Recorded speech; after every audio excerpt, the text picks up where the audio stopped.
3 महीने बाद भोपाल से पहली बार रीवा आया हूँ और सब आपके पुराने चेहरे देखने में जो आनंद आ रहा है वो एक अलग भावना है।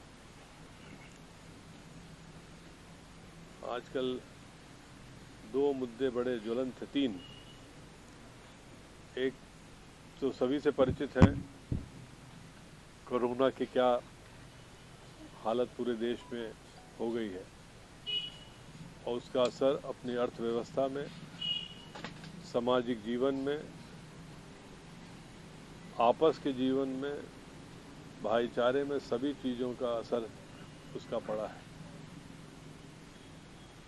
ईश्वर से कामना है कि जल्द इस तरह की समस्या पैंडेमिक ख़त्म हो, हम लोग फिर से चैन से रह पाएँ। दूसरा,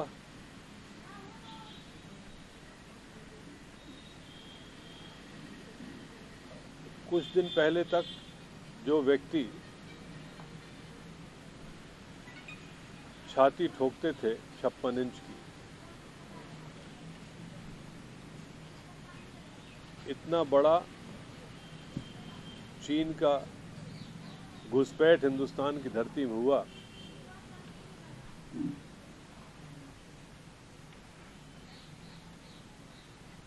ये तो इंटेलिजेंस फेलियर रहा, यह नज़रअंदाज किया। ये भ्रम में मोदी जी थे कि अपने देश के, स्वतंत्र देश के इतिहास में कोई भी देश का नेता इतनी बार चीन न गया हो जितनी बार मोदी जी गए और वहाँ के चीन के प्रधानमंत्री को यहाँ पर उन्होंने अहमदाबाद तक में भाईचारे का स्वागत किया। अपने बीच इसी जिले का भी एक शहीद हुआ, दीपक सिंह, और ये हालत न होती यदि सरकार सही समय पर सही कदम उठा लेती। पूरा हिंदुस्तान, हम आप सब एक महामारी की चपेट में हैं। मजदूर हजारों किलोमीटर पैदल चल के अपना धंधा छोड़ के चला रहा है, रोजी रोटी छोड़ के चला रहा है। दुकानदार परेशान, छोटे मोटे धंधे सब बंद। उस बीच में जब अंतर्राष्ट्रीय बाजार में तेल माइनस के भाव में बिक रहा हो, हिंदुस्तान में इतने कम समय में इतनी बड़ी वृद्धि शायद ही कभी हुई हो। आज जो पेट्रोल और डीजल के भाव अपने यहाँ हो गए हैं, सिर्फ और सिर्फ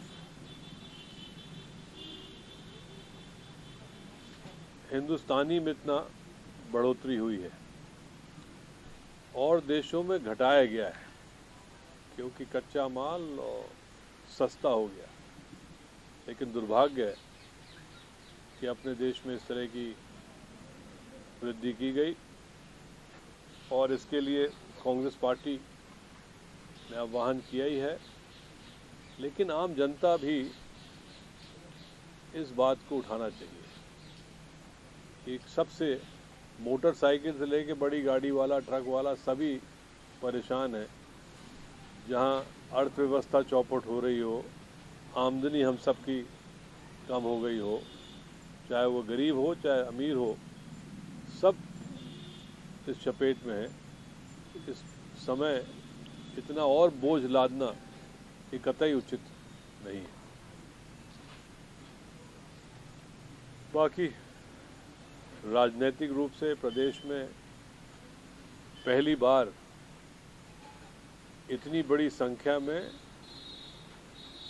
उपचुनाव होने जा रहे हैं। 1967 में भी राजमाता विजयराजे सिंधिया ने तत्कालीन कुछ कांग्रेस के विधायकों को तोड़कर एसवीडी सरकार बनाई थी। लेकिन उस समय ये कानून नहीं था कि आपको चुनाव लड़ना पड़ता। अपने संभाग से भी काफ़ी विधायक उस समय 5-6 विधायक मुझे याद है जो गए थे। लेकिन ये जो कानून बना है बाद में कि यदि आप पार्टी छोड़ते हैं तो चुनाव लड़ना पड़ेगा, मेरा मत तो है इसमें संशोधन होना चाहिए। यदि आपने पार्टी छोड़ी तो जिस पार्टी का उम्मीदवार रहा हो उस पार्टी को ऊपर छोड़ देना चाहिए, अपना दूसरा प्रत्याशी बाकी समय के लिए ले आना चाहिए, खर्च बचेगा। भाई यदि कांग्रेस सुर्खी से चुनाव जीती है, गोविंद राजपूत चले जाते हैं, तो हम कांग्रेस पार्टी कोई दूसरे को विधायक घोषित कर दें, वो मान्य हो। कानून ये था, इसमें भी संशोधन कर दिया गया, ये वापस होना चाहिए। तो इसमें कम से कम ये डिफेक्शन की जो आया राम गया राम की ये कहानी है, ये तो कम से कम बंद होगी। लेकिन जब तक नहीं है तो उपचुनाव होंगे। 24 में 22 दल बदलू का चुनाव है और 2 साधारण देहांत की वजह से। जो थोड़ा थोड़ा मुझे ज्ञान है उसमें पूरे इन क्षेत्रों में भारी रोष है कि हमारे मत को बेचा। जिस पार्टी की हमने उम्मीदवार को जिताया है वो पार्टी का आदमी अपने स्वेच्छा से गया है और पैसे लेके गया है। और ये तो पहले सिर्फ चर्चा थी कि पैसे की बात हो रही थी, अब तो शिवराज सिंह जी ने सील मोहर लगा दिया और अपने आप को बचाव करते हुए कह दिया हमें ऊपर के 2 लोगों ने कहा तब हमने ये गिराई। अब ऊपर वाले उनका हिसाब किताब करें न करें वो अलग जाने, लेकिन ये प्रमाणित हो गया है कि लेन देन की वजह से सरकार गई। ये एक बहुत ही काला दिन है देश के। और मात्र भाजपा को एक राज्यसभा सीट और चाहिए थी, यही उन्होंने कोशिश की राजस्थान में, नहीं सफल हो पाए।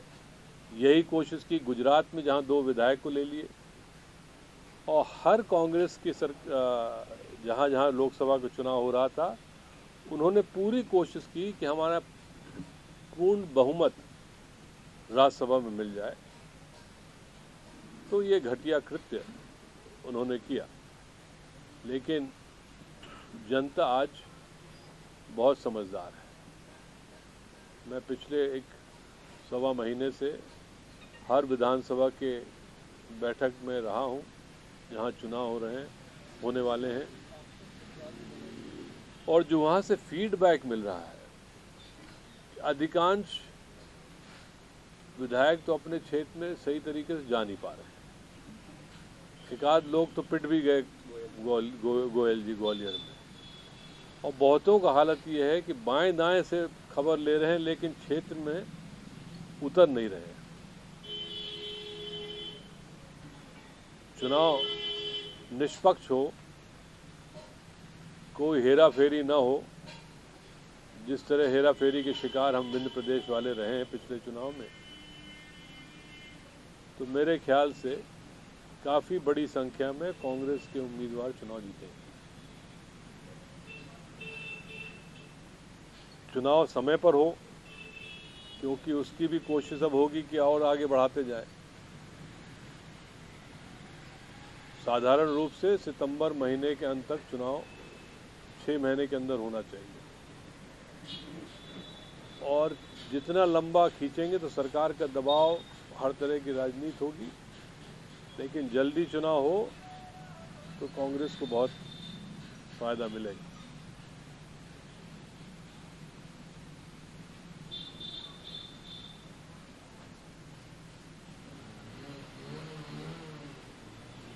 राज्यसभा चुनाव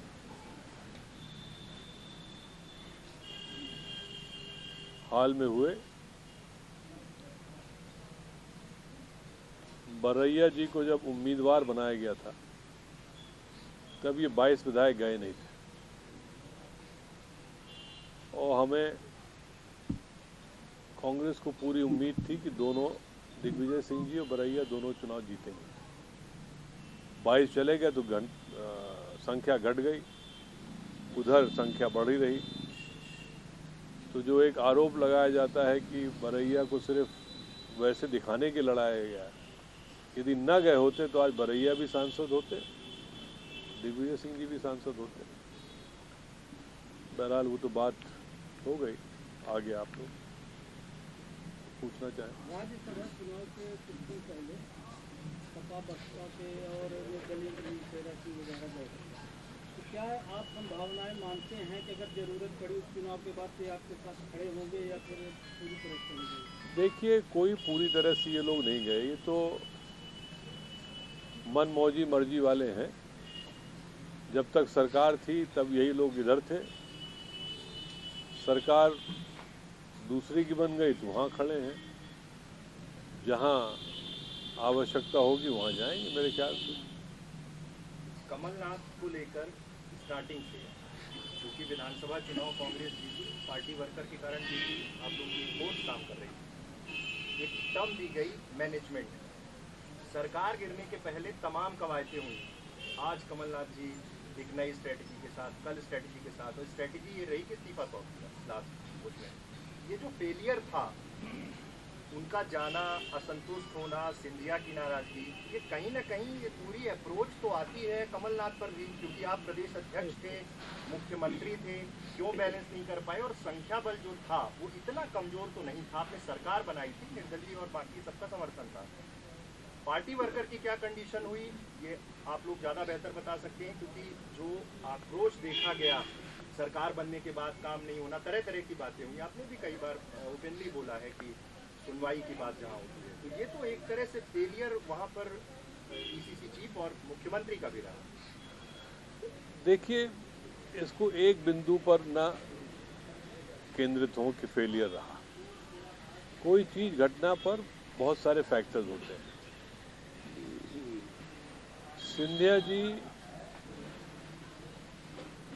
को क्या क्या लेना था, और आप वो 22 विधायकों से पूछिए जो बेंगलोर गए थे कि जब बेंगलोर भेजा गया था तो क्या उनको मालूम था कि भाजपा में जाने वाले हैं? सबसे ये कहा गया था कि आपको बेंगलोर जाना है, दबाव बनाना है कि हमें राज्यसभा मिल जाए। ये तो बाद में जो घटनाक्रम हुए दूसरी बात है। कमलनाथ जी का मैनेजमेंट सही है। फेलियर जब होता है तो हर अच्छे आदमी का भी फेलियर हो जाता है, और उसके लिए जो घटनाक्रम हुए उसमें पीछे जाने से कोई मतलब है नहीं। अब तो आगे की बात करो कि अब कौन सा मैनेजमेंट करना है।